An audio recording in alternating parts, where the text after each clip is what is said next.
Conversa de Classe, apresentado por Maíra Tangerino. Aqui, mentes únicas se encontram em conversas plurais. Sintonize-se para mergulhar em uma jornada única de aprendizado e descoberta. Olá pessoal, boas-vindas a mais um episódio do Conversa de Classe. E vocês podem perceber que o episódio de hoje é bastante diferente. Primeiro, porque nós estamos num lugar muito especial. Segundo, gente, porque aqui é a minha cidade, é Jundiaí, é aqui que eu moro. E terceiro, porque eu tenho a honra de estar aqui com o Trentini, né? Ele vai contar um pouquinho pra gente sobre esse espaço. Imaginem vocês que Jundiaí tem um lugar que ele é feito pelas crianças. E é uma grande diferença, não é somente para as crianças. Claro que ele é para as crianças, mas também pelas crianças. A gente vai conversar um pouquinho aqui sobre o mundo das crianças, esse espaço de Jundiaí que recebe as crianças praticamente de segunda a segunda, né, por aqui. E Trentini, eu queria começar, né, te mandando aí a primeira pergunta. Eu queria que você falasse um pouquinho o que é o mundo das crianças, como surgiu a ideia de criar esse espaço tão dedicado ao desenvolvimento infantil e quais são os principais objetivos desse projeto? Okay. Luiz Trentini, professor Luiz Trentini. Obrigado. Boas-vindas ao Conversa de Classe. Muito obrigado pelo convite, um grande prazer poder estar falando do mundo das crianças. Como você já bem colocou, quando a gente fala o que é o mundo, eu falo que ele é um mundo de magia, mas é aquela magia que as crianças criam no momento em que estão aqui. Porque todas as nossas atividades são de alguma forma interativas, é a criança quem decide, ela quem tem as tomadas de decisão, né? Os riscos e desafios são todos por conta dela. O mundo surge primeiro porque aqui já havia nesse espaço a ideia de um parque, assim como existe o Parque da Cidade aqui ao lado, que eles servem como função primordial de proteção ao manancial de Jundiaí. Nesse meio tempo, em 2017, o prefeito Luiz Fernando Machado assume com um olhar muito importante nas questões da infância, né? E nesse caminho surge, em meados de 2019, um comitê de crianças em Jundiaí, que hoje inclusive está na lei orgânica do município, tem uma participação ativa mesmo na vida política, digamos, da cidade. E esse comitê, como um dos primeiros pedidos, ele solicita um parque grande, de graça, com água, né? Então juntou-se daí a ideia que já havia desse parque, que ele foi construído pela DAI, não é? Que é a nossa empresa de saneamento, e vem então com esse conceito do livre brincar e tudo mais. E para a gente foi e continua sendo um grande aprendizado, né? Porque você, como pôde observar, vê que ele é um parque diferente no seu conceito, na sua estrutura. Uma coisa muito importante quando a gente fala dessas questões, principalmente motoras, cognitivas e tudo mais, que a criança aqui tem a possibilidade de desenvolver, mas é principalmente porque nossas atividades, nossos brinquedos não são estruturados. Aqui a gente não tem gira-gira, não tem balanço, não tem nada disso. Então todas as nossas atividades exigem, digamos assim, da criança que ela faça a leitura e a forma como ela pretende se utilizar daquele brinquedo. E aí, a partir disso, acabou virando também uma grande sala de aula, céu aberto. Recebemos muitas escolas durante semanas com projetos pedagógicos e tudo mais. Então eu falo que aqui realmente é um mundo de possibilidades para as crianças. E Luiz, que trabalho maravilhoso, né? Vocês que estão assistindo a gente estão vendo que as crianças estão passando por aqui, as pessoas estão aqui em volta, as crianças estão brincando. E eu já tive a experiência de trazer conhecidos meus aqui e as crianças, a gente dão esse depoimento, né? Que aqui é um lugar livre, né? Em que o brincar ele existe assim em toda a sua potencialidade.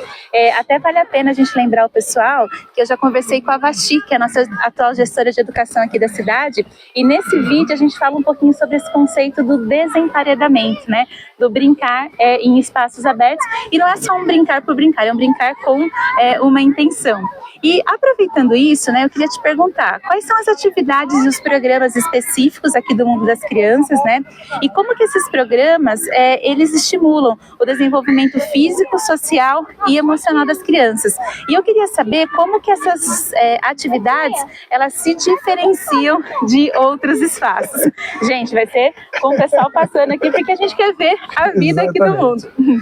Como eu te falei, não é, nessa questão de ser uma grande sala de aula céu aberto, se nós pensarmos nessa relação mundo das crianças com as escolas, vem bem ao encontro do que você disse na questão do desemparedamento. Então nós desenvolvemos aqui muitos projetos, inclusive pedagógicos, e eles têm algumas possibilidades. Uma delas, normalmente nós recebemos escolas com a sua equipe diretiva, sua coordenação, e eles falam, é possível desenvolvermos tal projeto com os nossos alunos aqui. Né? Então é uma tomada de decisão deles, que obviamente que nós amparamos, apoiamos e damos todas as possibilidades. E algumas outras que nós temos. Então, com os nossos próprios grupos de monitores, né, nós atuamos com monitores, com estagiários aqui, nós temos teatro, agora mesmo a gente está com atividades no período de férias de resgate aos jogos tradicionais, com bolinha de gude, com pega-pega, com queimada, com uma série de atividades. Então, eu acho que essas possibilidades todas, elas trazem de uma maneira lúdica, aquilo eu sempre batalhei muito por isso, que é o brincar como uma ferramenta de aprendizagem. O brincar que há muito tempo não era permitido na escola, aqui é lugar de coisa séria. Hoje eu digo claramente, eu falo muito tranquilamente, e é uma pergunta, alguém já viu coisa mais séria do que uma criança brincando? Então esse antagonismo do brincar com a seriedade, eu acho que é o que compõe o processo de aprendizagem aqui no mundo das crianças, para com todos que por aqui passam, porque se nós observarmos, os pais acompanham e aqui os pais brincam junto, né?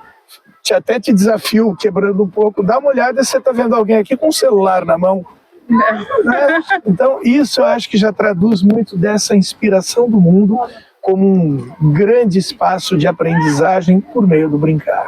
Luiz, que lindo isso. Até arrepio. Obrigado. E, gente, eu tô chamando o Luiz de professor porque esse entendimento profundo que ele está trazendo não é só uma visão de gestor. A alma é de professor. A gente se reconhece aqui quando a gente vê um colega de profissão. E o que eu queria te perguntar, né? Pensando aí na sua experiência como professor, como coordenador, quais os principais desafios na gestão de um espaço que é tão inovador como o mundo das crianças, né?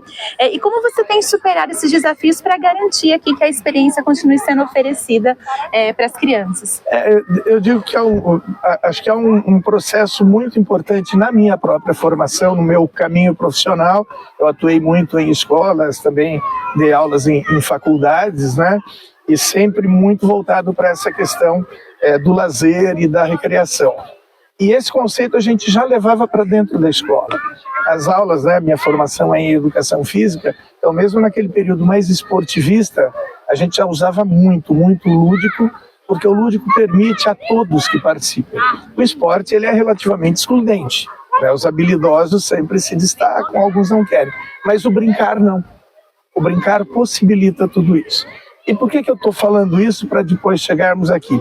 Porque eu acho que esse meu histórico, essa minha relação com o brincar, veio num processo de construção que eu vejo hoje que isso aqui foi assim, né, um presente, né, a gente já está na estrada há bastante tempo, né, mas poder desenvolver nesse espaço tudo isso que a gente foi aprendendo ao longo da carreira profissional, né? Que são mesmo, eu uso muito o termo brincar, porque eu acho que ele é o ar da humanidade, né? Se as pessoas brincassem mais, eu acho que nós seríamos muito mais felizes. Eu me sinto um tanto assim.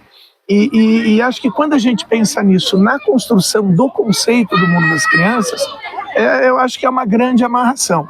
Agora, os desafios foram enormes. Porque de repente nós tínhamos um parque sem nenhum tipo de parâmetro, né, por conta dos elementos que aqui tínhamos e daquilo que a gente vai implantando a cada tempo.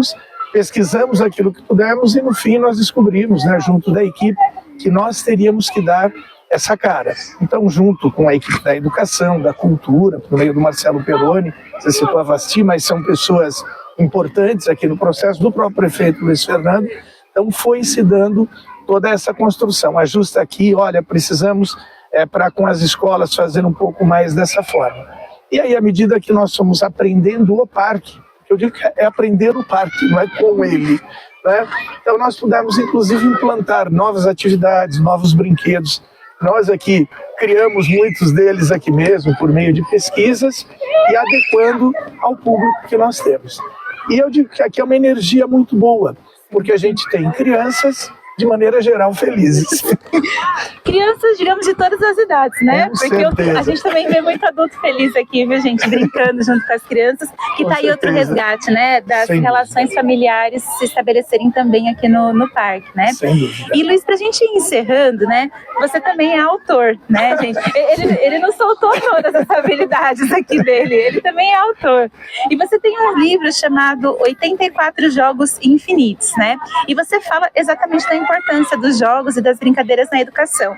Como que esse estudo, essas práticas, né, que você estudou no livro, como que elas também tornam o mundo das crianças mais inclusivo e mais divertido? Bem, eu vou só contextualizar por meio do próprio livro, né, quando a gente parte para isso, e todo mundo fala, por que 84 infinitos?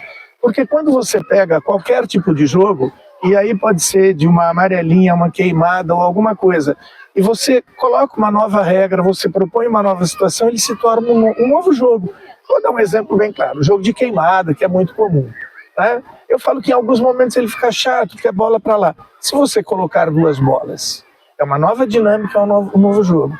E se você inverter, fizemos isso essa semana, foi muito legal aqui com as crianças, que todos fiquem fora e quem é queimado tem que entrar nesse jogo.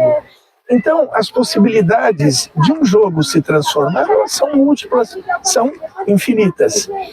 E a partir desse olhar, eu acho que a gente conseguiu construir, né, uma relação muito forte com esse livro, porque é o que a gente pensa aqui. O que para muitos aqui pode ser simplesmente um tronco no chão, né, para outros pode ser uma ponte, né, que é dificílima de se passar. Vamos trabalhar com todas as questões simbólicas e por aí afora. Então, eu acho que, de novo, essa coisa dos jogos serem infinitos faz com que as coisas aqui no mundo também o sejam. Aqui a gente não tem fim. Se alguém falar, quando vai terminar o mundo? Nunca. E as atividades? Nunca. Porque cada pessoa que vem aqui brinca à sua maneira, diferente desse, daquele e daquele outro. Então, eu acho que é uma construção de todos, porque aqui também a gente observa muito o público, as crianças, alguns nos dão sugestões. Poxa, e se tivesse isso? Opa, essa pode ser uma possibilidade, desde que esteja dentro desse conceito que nós dissemos, que é do livre brincar, da criança poder aproveitar, dela poder correr, dela cair. Estão ouvindo um chorinho no fundo? Acontece também. Ou e se caiu e ralou? Lava, né? Temos uma equipe de bombeiros civis, cuidam, está liberado, volte a brincar. Que maravilhoso. Professor Luiz Trentini, muito obrigada pela entrevista maravilhosa, né? E, gente, o mundo das crianças é um espaço aberto, né? Na verdade, a gente sabe que vem gente do Brasil inteiro aqui conhecer o espaço, então se você está assistindo aí, tem curiosidade, quem sabe você não marca suas férias, vem aqui em Jundiaí para conhecer o espaço. E só por curiosidade, existe um movimento mundial, né, que trata aí do protagonismo infantil na ocupação mesmo dos espaços. E Jundiaí hoje é a sede nacional, né, desse movimento. Quer contar um pouquinho para o pessoal disso? Sim, eu acabou passando aqui na empolgação, mas muito bem lembrado. Né, existe uma rede mundial Cidade das Crianças, concebida pelo Francesco Tonucci, que inclusive estará aqui, né, já esteve aqui em Jundiaí e deve estar agora em agosto, e Jundiaí hoje torna-se a sede nacional desse movimento Cidade das Crianças. Estamos construindo a sede, inclusive aqui no Mundo das Crianças, né? E por que isso? Porque esse comitê, ele tem uma participação absurdamente importante na cidade, né? Ele participa, ele ao final do ano entrega demandas ao prefeito e ele tem o compromisso de cumprir pelo menos uma. E a gente já começa a perceber isso na cidade. Por exemplo, quando vocês verificarem uma faixa de trânsito pintada de verde, é porque tem uma escola perto. Isso foi proposto pelo comitê, né, pensando que as pessoas diminuam a velocidade do trânsito, que tenham mais cuidado, que ali é um espaço de crianças. E assim nós temos outras tantas ações, né, que ocorrem pela cidade que a tornam. E eu diria que o Mundo das Crianças é a grande cereja, né, no caso de Jundiaí, para esse, digamos, para essa função tão importante de ser a sede desse movimento que é mundial, em mais de 200 cidades no mundo, que implica, como eu disse, numa série de alterações, principalmente de nós adultos, né, o nosso olhar em relação à criança. Até porque toda vez que alguém vai dar uma bronca, eu falo, lembra quando você tinha a idade dele? Né? Então a gente se pauta um pouco nisso, nas aventuras de alguns aqui, sabendo que a gente provavelmente não fizesse nada tão diferente naquele momento, né? Então eu acho que todas essas relações que trazem também para Jundiaí um olhar tão importante, como hoje a terceira melhor cidade do país para se viver, e muito atrelado a essas questões, penso eu, desse olhar para a criança. Até porque a gente fala que a criança é o futuro da cidade. Não é, não. A criança é o presente da cidade. É ela quem já tem tomadas de decisão. Se nós não olharmos para ela, a gente vai demorar um pouquinho a projetar esse futuro. Então, o futuro das crianças é hoje. Aqui no mundo, o futuro é hoje. É hoje. E uma criança bem vista, com certeza vai ser um adulto que consegue aí ser um cidadão muito melhor, né? E muito mais consciente. Com certeza. Olha que entrevista maravilhosa, num lugar maravilhoso. Espero que vocês tenham gostado e a gente se vê no próximo Conversa de Classe. Até mais!